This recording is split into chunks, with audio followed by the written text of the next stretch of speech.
You're welcome along. It's Wednesday Night Rugby. Already stories aplenty after round one of the 2021 Six Nations, and we are locked and loaded for a very interesting week too. England out for revenge, one suspects. We'll have Italy coming to Twickenham. The Scots, buoyed by their win at the weekend, welcome Wales to Murrayfield, and then of course the stakes are high for Andy Farrell. Ireland against France on Sunday, 3 o'clock kickoff. To discuss, we have reunited our dynamic duo, NIAMH Briggs, Keith Wood. Evening, hello. Hello. Good evening, Joe. How are you? Very well. Niamh, the good and the bad from Ireland's performance Sunday. Go. Yeah, I actually thought there was a load of positives. When you take the result away, I thought their set piece was good. I thought their breakdown was so much better than what it had been over the last year. I thought when they did look to get it to the edge, they had opportunities if they had been a little bit wider. So, yeah, I definitely think there was a lot of positives. You know, obviously, Ty Byrne, Robbie Henshaw, Hugo Keenan all played very, very well. So, yeah, there'll be positives, even though they'll be a little bit, you know, upset or feel like they left it behind them because there were some issues or parts of it that weren't good. What issues are they, and what issues, you know, will be focused on, do you suspect, in camp this week? Yeah, I think the 2 tries by Wales were incredibly soft. I think their defensive positions for them were poor.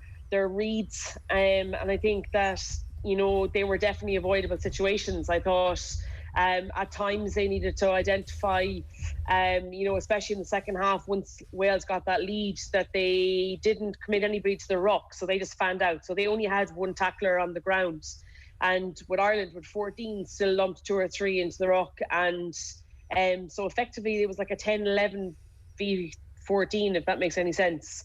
So I think they just didn't identify that at times. They were a little bit flat and narrow in attack when they got the ball, but all kind of fixable, I think. So I think they'll definitely be positive about that. Keith?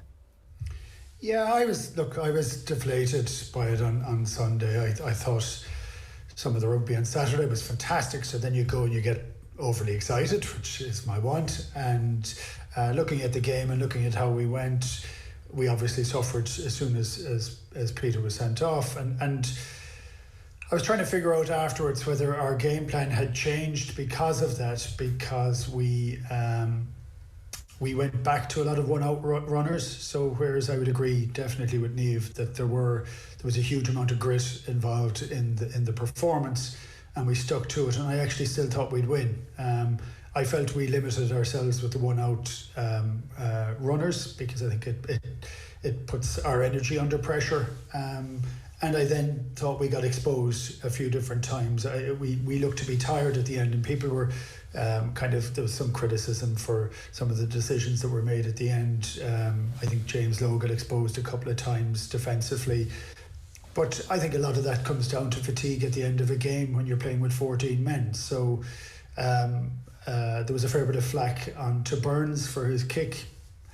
I know it's his job, and I know he went for it and he didn't get it, and I'm going to say that won't happen again for someone like him. But he has precious few international caps, and I think some of the kind of bitchy comments that have come out in relation to that they're unwarranted. And people would say, you're an international, you're playing, well, you don't know what the pressure is like with a couple of minutes, 82 or 3 minutes gone, and I know he was only on for 20 out of those minutes, but that pressure is real, tangible, difficult, and I thought we could have had the game won at that stage. But look, we lost a little bit of our discipline at times, but and I still think we're too deep. So I think Johnny was too deep for an awful lot of the game. And the reason I say that is that when he gets the ball and he passes the ball, he is virtually ignored by the defensive line. It puts a lot of pressure on the players outside it. On the positive, I thought Robbie Henshaw was fantastic. Ty Byrne was fantastic.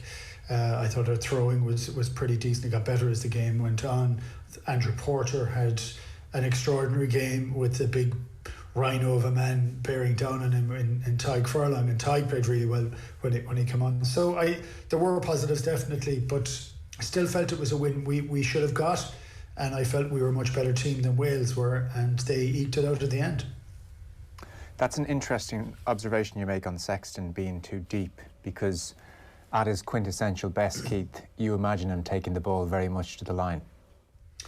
Well, I do. Look, it's hard. There's a huge amount of conversations around Johnny Sexton, and I know I think we've got a bit of a recording on that, and we'll listen to that in a while. But and an awful lot of that chat is in my view irresponsible, and it shouldn't be spoken about in that manner. And there was an interesting element. There was parts of that were taken up, and I read that article by the French doctor, and actually so much of what he said was really good.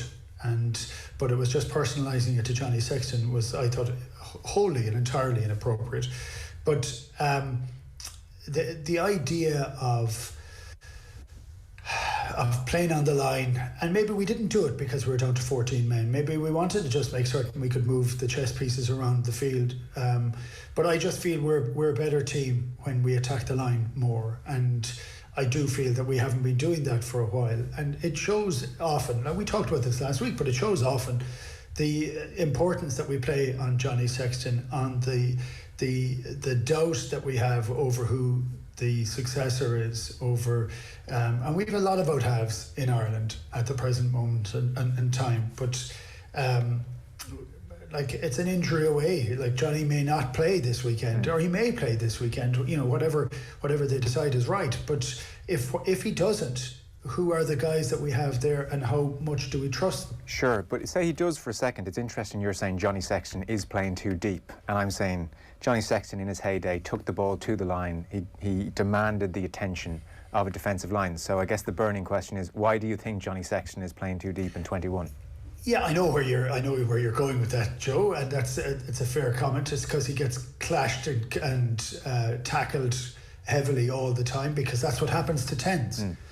So a degree of self-preservation maybe at his age. I think there's an element of that and how we've played for a long while. So we haven't played for the last maybe 3 or 4 years where he takes it to the line. I think he has gone back a bit in terms of going back depth-wise. For me, he's too far back. Okay. So I don't think he needs to be taking it on the gain line. I don't think he needs to be opening himself up to get smashed every single time. Though I do think you do need to do that because it keeps the defences honest. And that's one of the hard ones. We're talking about a really, really hard physical game. But for me, I felt we were too far back. Niamh, do you want to come in on all that? Yeah, I wonder, is it not the fact that it's self-preservation, but is it lack of pace? You know, is he can't really get through that gap anymore. You know, if the gap is open, I don't think. I think, is it a case of chipping the ball to 12 or 13 as quickly as possible, so he's there then to marshal the next phase, as opposed to him getting through and, you know, then there's nobody else stepping up type of a conundrum. Maybe it is self-preservation, but I just feel with all the injuries he's had, you lose, and as you get older, naturally you just lose a little bit of pace. Obviously Keith didn't ever lose any pace. I retired young, that's why. No, but I do wonder, is it a case that he doesn't go to the line anymore because he can't get through that gap, so is it somebody else? And that can all be solved by a winger coming off the line and going through the gap for him. But we're so used to box kicking, they just stay out on the wing. Does that make sense? They stay wide. They don't offer anything. Like, I don't know what they call it now, but an old ghost line is what we used to call it, where you'd have a winger coming inside or outside 10 or 12. So then it sits that defence down, and it will open more of a gap for the 10 or the 12 or the winger themselves. But we're so used to the structure that I don't think we play to our strengths. Yeah, no, it makes perfect sense. The defining moment of the game then, the sending off, Keith, it's been talked about a lot, so I don't think we need to dwell on it overly. Everybody agrees it was a red card. Owen Doyle, for instance, former test referee, former director of referees at the RFU, in the Irish Times, described the O'Mahony tackle as, quote, an act of thuggery, which was a way of putting it. 3-week ban. Is 3-week ban about right for that?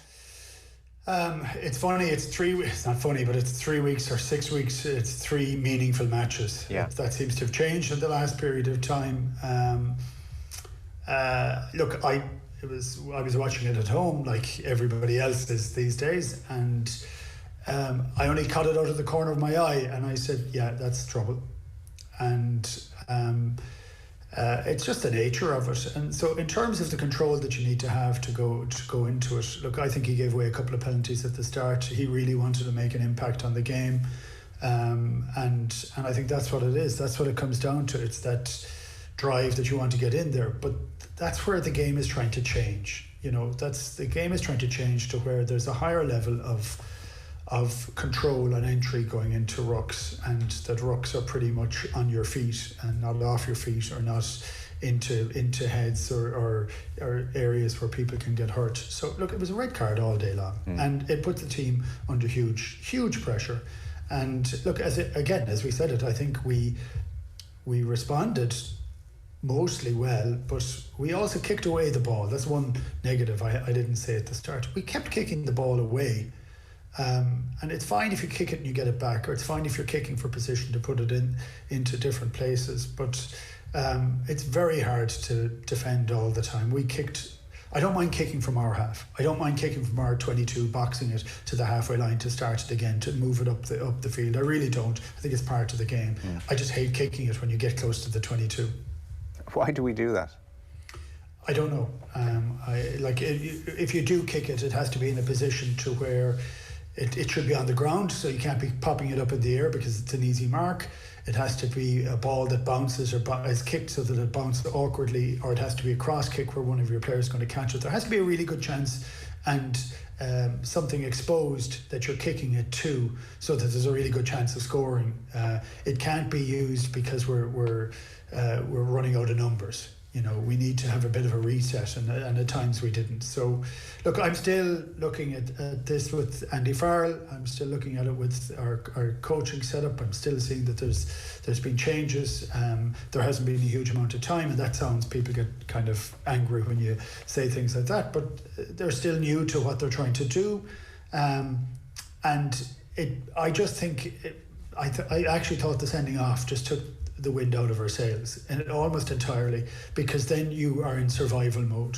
So we talked again last week about momentum, and our momentum is just tough because we've got a French team who are running at 1,000,000 miles an hour with some of the best players in the world presently playing in that side, and they look on fire. So that's where pressure builds, and you can be guaranteed that the pressure is on everybody at the present moment in time.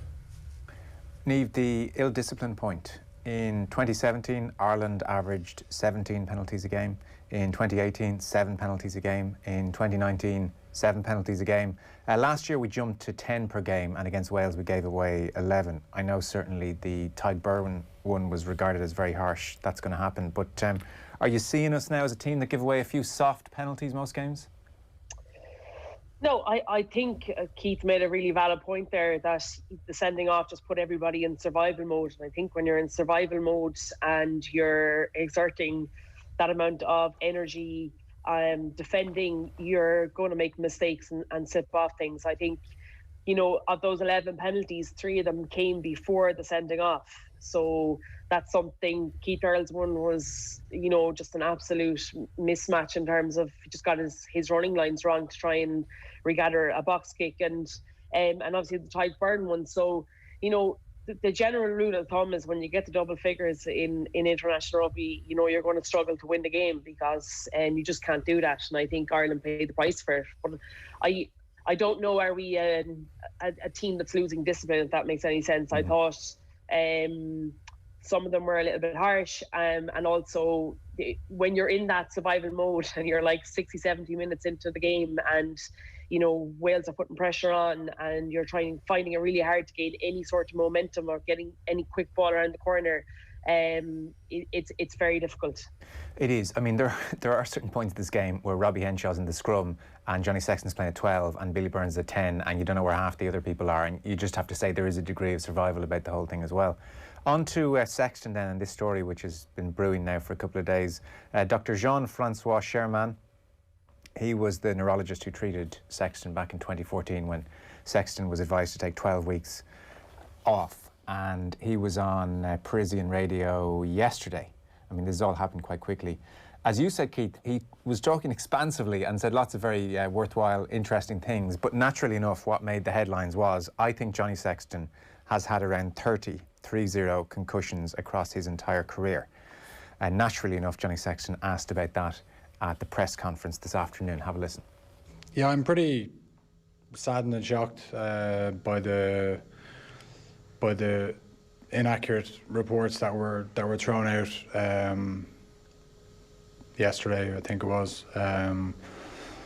We've been here before, Michael, and it's very frustrating. And you know, for me, I just think it's totally inappropriate that a doctor that I have seen many years ago now felt it was appropriate to come out and talk to whoever it was and say those things.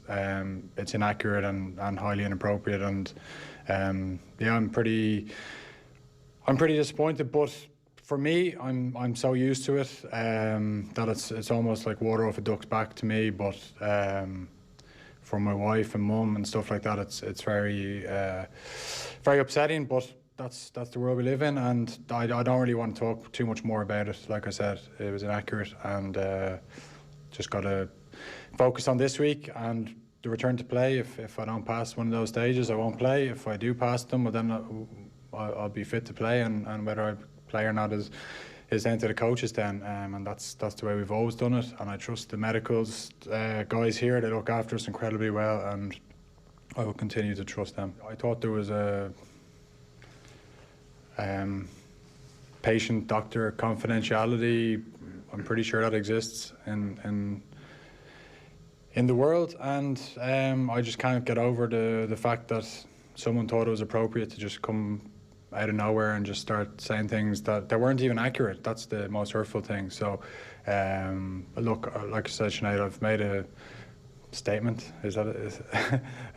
Released a statement, and that's all I have to say on the matter. We've been here before, and we could sit here talking about it for 20 minutes, you know what I mean? But I'm never going to win out of it, because last time I did it, this happened twice before, and I tried to give facts and defend myself, and then I'm in the papers for being selfish and not looking after the younger players coming through the system, and people accusing me of just looking after myself. So I can't win. So I'm just not I'm not talking about it for the rest of the press conference, if that's okay. And I just want to focus on France, or you can talk about Wales. You know, and I mean that with the greatest respect to you guys, but that's the way it is.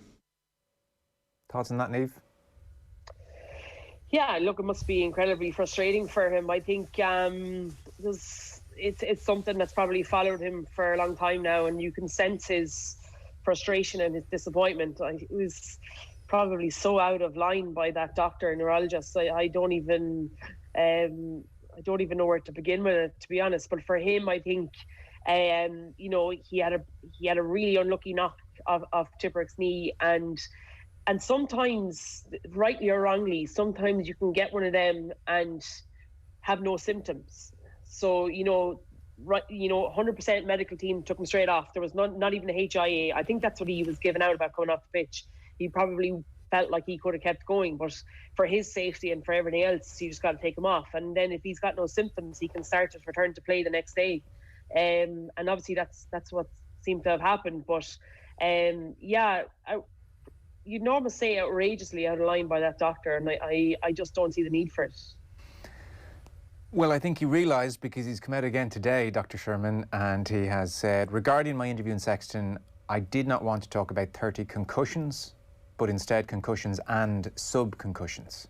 And if you ask most rugby players, they'll tell you they have suffered numerous concussions in their career which are hardly ever declared. For Sexton, we can therefore absolutely not speak of 30 concussions. I should not have cited this figure without any explanation. I regret the damage I've done to the player who was my patient and whom I respect more than anything. I was reading, Keith, an interview Sexton gave in January 2018, and he estimated he'd had 2 or 3 concussions across his career. Certainly not 30 anyway. I understand the point about sub-concussions, but that certainly wasn't the headline last night when it first arose. No, it wasn't, and that's one of the issues that happen with media. There's comment and counter-comment, and the whole thing can run out of all levels of control. I think Johnny's response, and I listened to that earlier today, I thought his response was incredibly measured and correct. I also thought the Irish medics on Sunday, Johnny didn't want to go off, and they took him off. And you could see he was obviously angry with it and with that idea, because he said, "I'm fine," but they look at it and they make the call. So I think they've behaved incredibly well in that instance, and the reason that a lot of the article from the French doctor was I thought really well made yesterday was because he talked about the fact that and he talked about Johnny having incredibly high cognitive scores always. So that if there is a test that you go through and you pass the test, who are you then to say that you shouldn't play?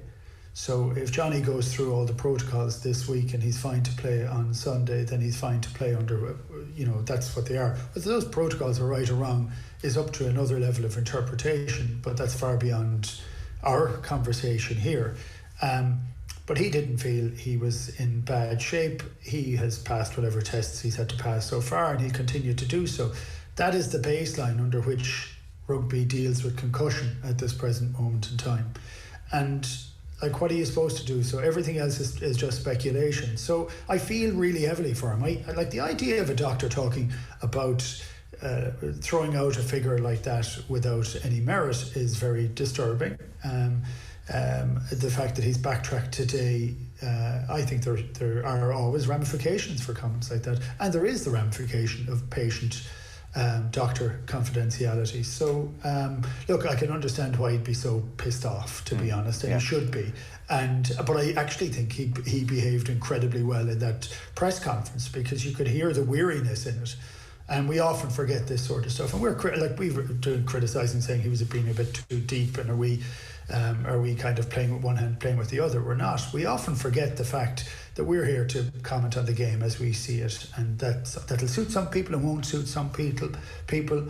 But when things become personalised, which I'm not a big fan of, it's your family that it hurts. And that was one of the elements always for me near the end of my career with my mother, that she would feel nearly every blow that I would get. It becomes part of it, and you forget about the human component to this.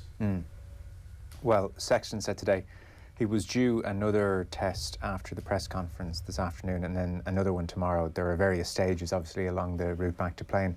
Incidentally, Dr. Sherman, in the end today, came out to bat for Sexton. He was saying he's followed over 1,500 concussed athletes.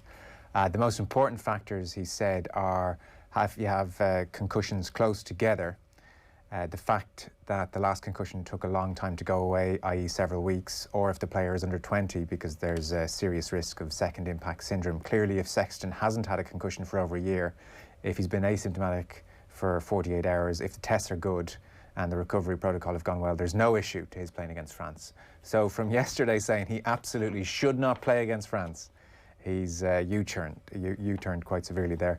I don't know. Look, I mean, the knock was severe. It didn't look good. It's not pretty. But I mean, I have no access to Johnny Sexton's health records, nor would I be able to interpret them if I did. It did occur to me before all this blew up, Keith, that maybe, there was an argument. It was a bad old bang. Take him out for a week, and the benefit is he's fresh and good to go for Scotland and England games. It is a big opportunity for somebody to start at 10 in a big pressurised match. And thirdly, slightly cynically maybe, but if Andy Farrell loses, he's got an excuse of sorts, or certainly a mitigating circumstance. We're trying to blood a new number 10 now. Andy Farrell and all the team, they want to win the match no matter what against France, so they're not going to leave Sexton out if he's able to play.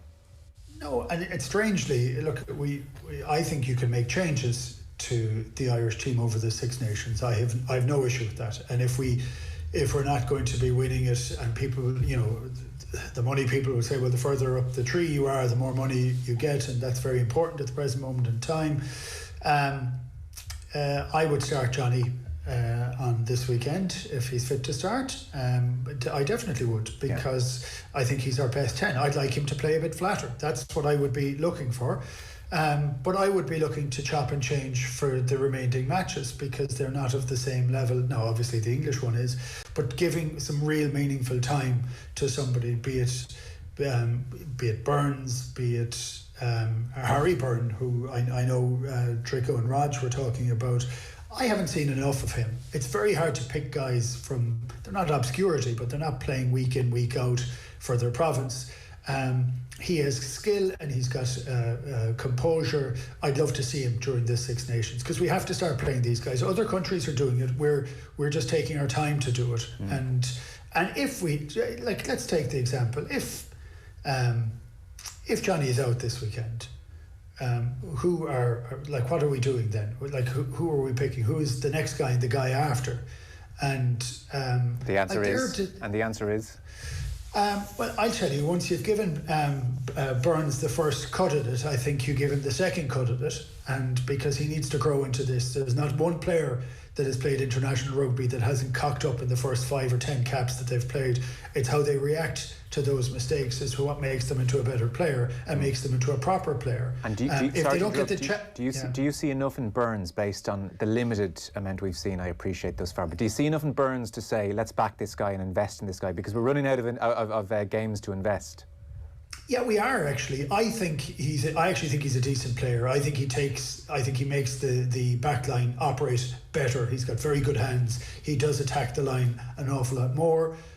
He's not as good a goal kicker. There's issues with all of these things, and you never really know until they get there. But I don't think you just put somebody in and say, okay, we're putting him in, but he didn't do that well, so let's put somebody else in instead. Yeah. That's not the way it works. You need time in that jersey to try and figure it out. And look, I mentioned Roger earlier on. Ronan O'Gara made so many mistakes at the start of his career. It is the mark of why he was a brilliant 10, was how he was able to deal with that over a long career. Mm-hmm. So we seem to not want to have that situation anymore. We're looking for the finished article to start on day one.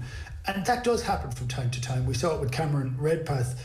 On his first day, he played like a guy with 40 or 50 caps. Now, he may have a tough time the next time he'll be factored in. But look, I think you have to give guys a chance at different times. Maybe not for the French game, but when we go to play Italy, I would like to see...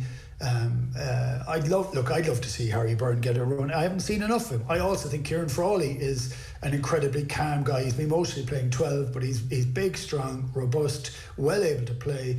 These are guys who have capacity, but we're not getting to see them often enough. Niamh, just to throw something at you, Rory O'Connor made this point in the paper the other day, and it's quite stark when you read it. So in 2015, when Ian Madigan started the World Cup quarter-final against Argentina, that was his 6th ever start for Ireland. His previous games were against USA, Canada, Georgia, Scotland, Romania. 4 years later, 2019, Jack Carty against Japan in the World Cup. That was his 2nd start for Ireland. The previous game was a World Cup warm-up. Now, Carberry was injured. There was the Paddy Jackson situation. But still, that's where we found ourselves. And as we head towards 2023, I understand what Keith's saying about Billy Burns. Listening to most people who've seen Harry Byrne, Brian O'Driscoll the other night, for instance, they are of the opinion this is the one.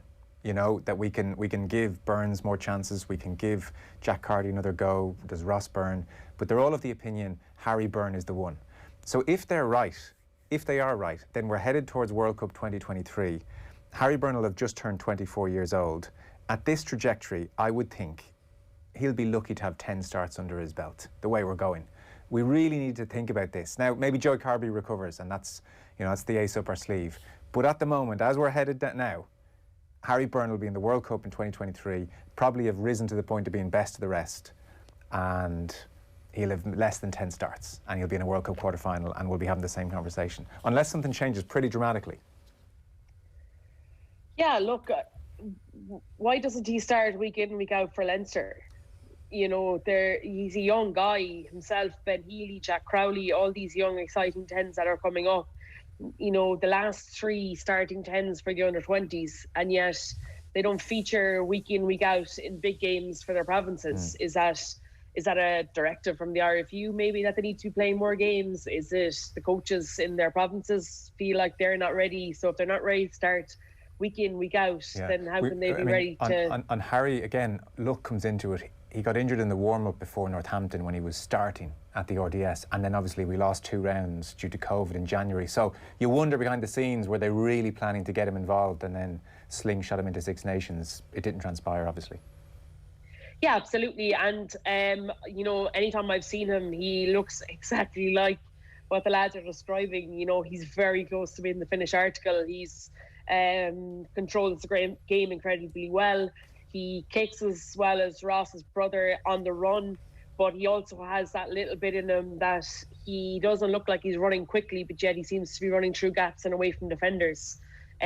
So, yeah, look, I think this week would have been a brilliant opportunity to bring him into camp because, to be fair, you know, even if Johnny passes all his steps, he doesn't train till Friday, I think, with them, isn't that right, with the team? So why wouldn't you have just slotted him in this week and had a look at him at that standard? Because we've seen with Billy Burns, you know, it's incredibly difficult to, you know, go, and Jack Carty, to be fair, you're making mistakes at the highest level, and, you know, it can be damaging to a player's confidence. Whereas, you know, what were they going to lose this week of bringing Harry Burns into camp, train with them this week? And if Johnny made it, brilliant, but then he'd be in camp with them for the next couple of weeks in the lead up to that Italy game and hopefully get more game time. We'll put a pin in that conversation and come back to it. France, Antoine Dupont and friends, Keith. I mean, you know, you're talking about where they are now. Andy Farrell and his coaching staff have had exactly the same amount of time with the team as the French have had. They're in a very different place to us. They just made light work of Italy, smooth running, everything in fine working order, and they're picking up where they left off, is the short version here. They did, but they also went with a group of guys who'd been coaching for quite a long period of time at different places with different experiences, brought them all in together and said, we're putting all our eggs in this basket. Instead of having one or two guys that are carrying a lot of the can, they have a management team that has the best defensive coach in the world, has had one of the best petty generals of all time in Galtier, had a French captain, European Cup winner in Rafael Ibanez, guys who have, and I think they've almost been given carte blanche to go and build this team to the World Cup and trust in youth. So one of the things we've been talking about has been this guy comes in or that guy comes in. There doesn't seem to be any debate in France. They also don't seem to mind if they lose a couple of games, you know, and they have a whole variety of difficulties that they put out pretty much a second team to play England in the autumn competition and nearly won. Didn't win, but they came out with all the credit. They're blooding players all the time. So like you've had just youth upon youth upon youth, and that youth seems to be bringing more out of the older players. Teddy Thomas seems to have matured significantly. He's just potent all the time. The forwards are playing with a level of, but they're playing the way, like, we can't play the way France play. We're not geared for that. We're not made up for that. But they seem to have the total freedom to have a cut, and they have a structure, and they've a pretty good structure, and they've a very good defensive structure, which they've never had. So, I mean, they're tough. They're tough to play against. They're going to be very tough to play against at the weekend. I still think they miss Vakatawa at outside centre. I still think he has the serious X factor for very, very big games. But if their confidence stays, now the weather could be pretty poor at the weekend. I don't know whether it'll have recovered by Sunday or not. But if they can get it feeling that level of confidence for 80 minutes, we're in for a torrid day. Now, I have to say, I thought Italy were blown away inside the first 7 or 8 minutes. Ireland will not be in that fashion. They won't have their heads hanging down. I thought the Italian halfbacks played really well for a game that they lost or shipped 50 points on. But it's not, they have a freedom to it. I think there's a longer game, and they're able to afford to play a longer game than Ireland do. And they have a far bigger depth of player pool under which, if a guy doesn't really work, it doesn't quite get there, there's another kid that's ready to go. Yeah. There's an awful lot there ready to go. Yeah. Keith Wood and NIAMH Briggs with us. Our rugby coverage is with thanks to Vodafone, official sponsors of the Irish rugby team of us, everyone in. Dupont, I mentioned, naturally enough, he came up in conversation with Conor Murray at his press conference earlier on today.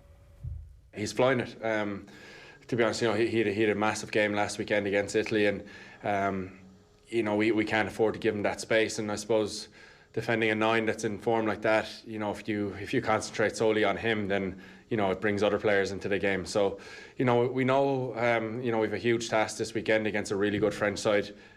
We've been here before. We've played teams with threats all over the park, which France do.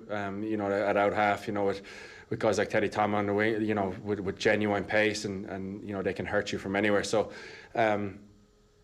with that amount of threats, you know, we really got to focus on ourselves, you know, in defence, you know, focus on on what we can do, the speed of ball they get, you know, our how solid we are around the ruck, things like that, that we need to focus on, and look at ourselves first, and, you know, and then obviously have an awareness of the threats that they do have, in Dupont and Jalibert and players like that, and if we get our stuff right, then, you know, looking after them becomes an awful lot easier. But you said it, it's a huge task. We've been here before.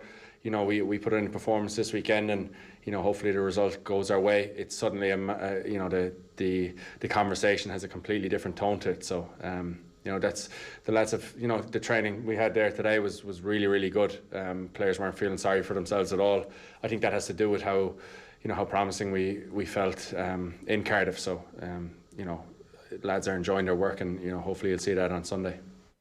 Hopefully we will. I mean, it's worth restating that match in Paris in October, the finale to last year's Six Nations and Eve. Ireland were, you know, right in the game, really, probably dominated the first half and didn't go in good value for that dominance at the break, and then France regrouped a bit in the second half. All that said, do you make France favourites for Sunday? Do you think France are going to win? Yeah, look, I think it's difficult to look past them because, you know, they're definitely probably been the form team of the weekend.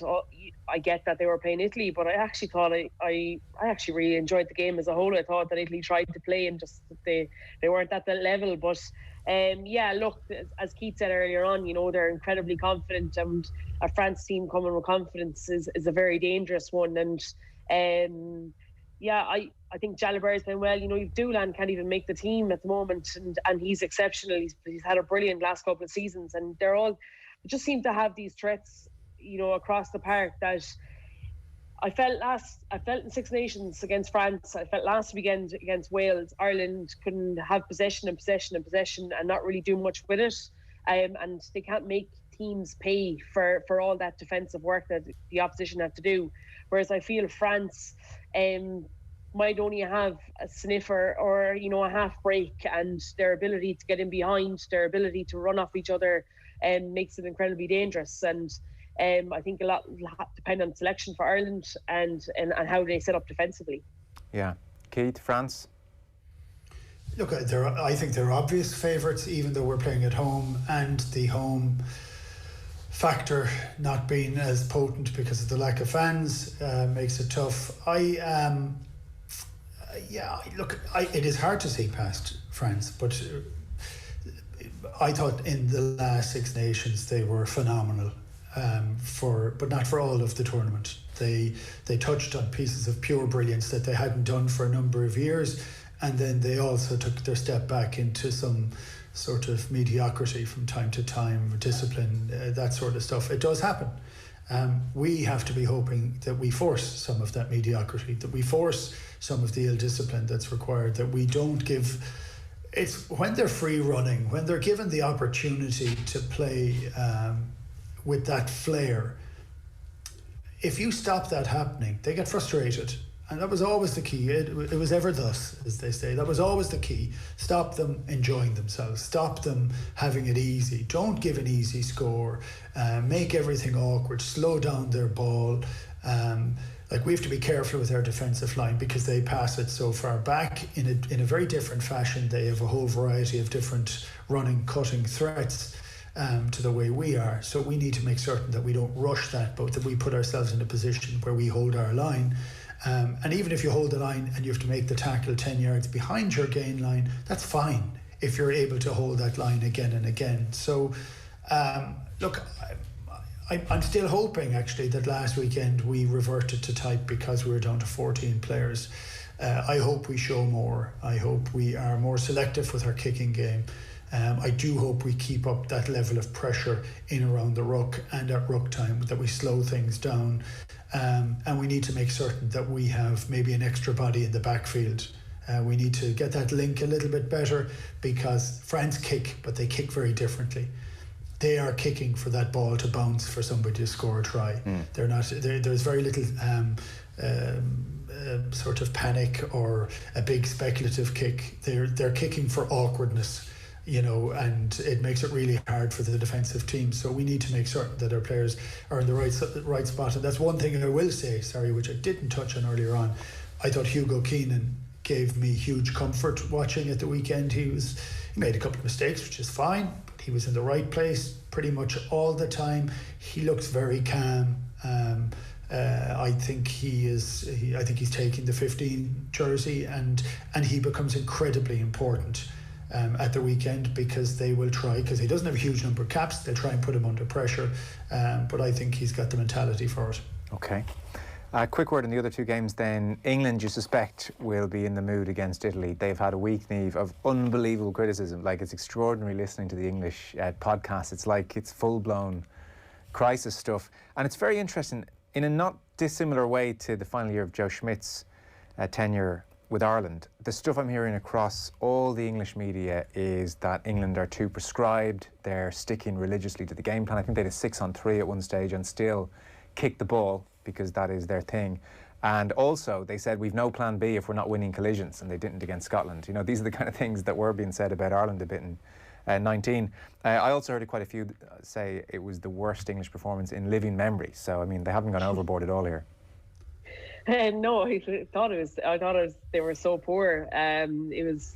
But I think Scotland kind of out England, if that makes any sense. They bet them up and bullied them in the tight, and gave them no space in the back line. I thought, it looked just, we spoke about it last week, about how pedantic they are and how robotic they are about everything. And it was almost like they forgot how to play rugby and could only go with this prescribed plan. And, that kick away by Farrell, I think it was the 7v3, it was almost like, he knew he shouldn't do it, but he did it anyway, if that makes any sense. And you could see Johnny May on the outside throwing his hands up in exasperation, because it was a big opportunity for them, and yet you always felt like they could get one opportunity and they could take it, I think. And so it was a brilliant performance by Scotland. But yeah, they were incredibly poor, and they missed something electric in the midfield, like a Tulagi, but also we look at these players that they don't select: Marcus Smith, Joe Simmons, these lads that are carving up the Premiership and the Heineken Cup week in, week out, and they don't get selected. They continue to select the safe option in George Ford and Owen Farrell, and these lads, they all looked short in game time. The Saracens lads looked unfit, they looked slow, and they looked just very rusty. And that's 6 or 7 of their main players were missing. That's, their go-to players, the ones that set the tone, the ones that do the bullying for them. And without them, they looked devoid of any answers. It was just a really strange performance from England. Yeah.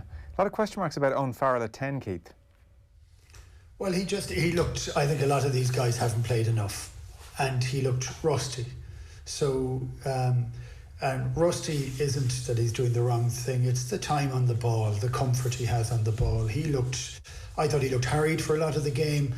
I thought Scotland were great. I have a Scottish wife, so we've a lot of carnage and tartan in our house at the weekend. But that's just the manner in which they played. It was to Stuart Hogg kicking the beautiful kicks down the touchline. It was to George Turner, the third hooker, who, in my view, is better than the two guys that are ahead of him, right. Because he looked fantastic, and Finn Russell, who is getting huge amounts of praise and absolutely terrified me. He terrified me. Well, his drop goal at the end, oh my God.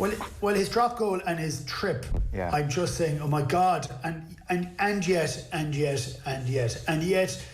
for 60 minutes. He kept them guessing all the time. I don't even know if he knows what he's doing. So he's definitely keeping the opposition thinking. So they may require that level of mercurial talent or whatever it is. But I thought he was going to lose it for them at the end. So, but there were so many incredible performances there, and yet England were almost abject. And I think they were made to be abject because of the manner in which Scotland played. and they all looked undercooked, actually. Yeah. No, there's no doubt. So with Wales going to Murrayfield then, Niamh, are Scotland going to back up this opening round salvo? Yeah, I think that's the biggest question. That consistency now is what Scotland will be seeking and looking to do, because to get to that pitch emotionally, mentally, physically that they got to last weekend, it's very difficult to do 7 days later. But they're at home. They'll be absolutely brimming with confidence. You could hear Stuart Hogg and Gregor Townsend speak after the game. I think with Cameron Redpath, they finally have a really big 12 who's electric on the ball, but his physicality off it can match whatever Wales can throw at them. Likewise, Wales, heading up there, I thought they were really poor against Ireland, and Ireland really left it behind them. So I can't see anything other than a Scotland win. Right. Okay. Well then, Keith, give us your 3 predictions then. So did you say France? Yes, France.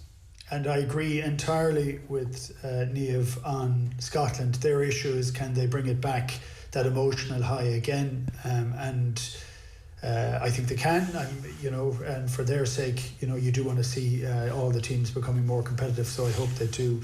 So France, England, Scotland. Niamh? Yeah, similar. Okay. Go on, Niamh. Safety in numbers, I suppose. Well, there you are. We're friendly, so that's fine. Keith Wood, Niamh Briggs, thanks so much. We'll talk next Wednesday. Thank you. Cheers, guys. And just a reminder, if you want more Six Nations talk, tomorrow, live from 10:30 on all our social channels, we have the Six Nations show returning. Neil Tracy will be chatting to Johnny Murphy and Alison Miller, so that's 10:30, all our social channels tomorrow. Ron O'Gara will be on the show on Friday evening as well.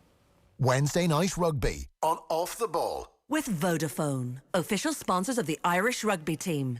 Team of us. Everyone in.